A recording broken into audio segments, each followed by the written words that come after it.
Hi, I'm so sorry I can't be with you today. I'd really hoped to be there and look forward to it, but I'm now attending a vital event here in Mexico about the great changes and challenges facing this beautiful country. The Guadalajara Book Fair is a fantastic event and cultural festival, and I look forward to speaking and taking part in a panel discussion, as well as meeting many left leaders and officials from across Latin America during my visit.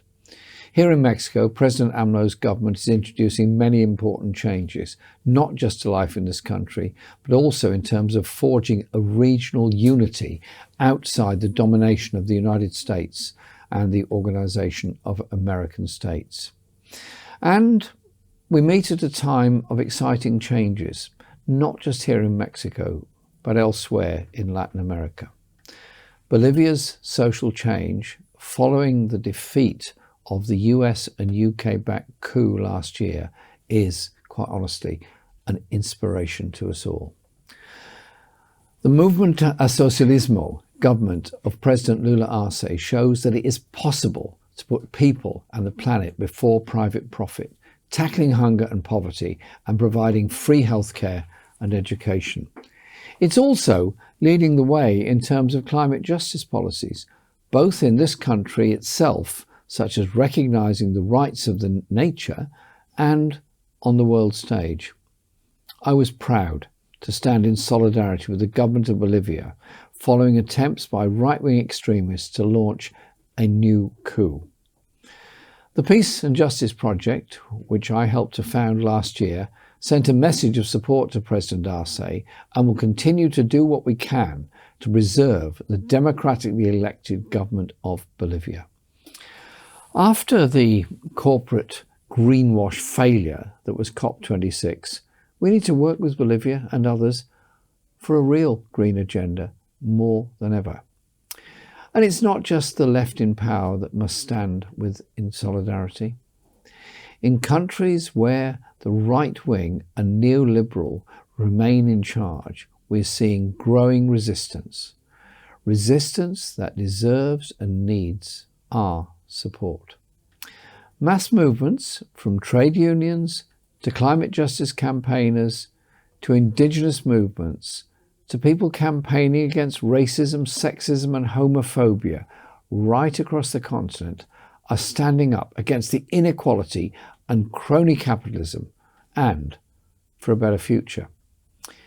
In Chile, there is a real change, but there is also a real danger that José Antonio Cast, who is a proud supporter of the oppressive far right-wing policies of Pinochet, could win the presidential election runoff in a few weeks' time.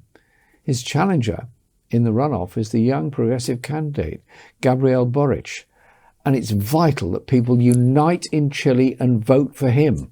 The left must defeat this worrying rise in right-wing and fascist ideology in Latin America, just as it must all around the world. Just look at the example of Brazil.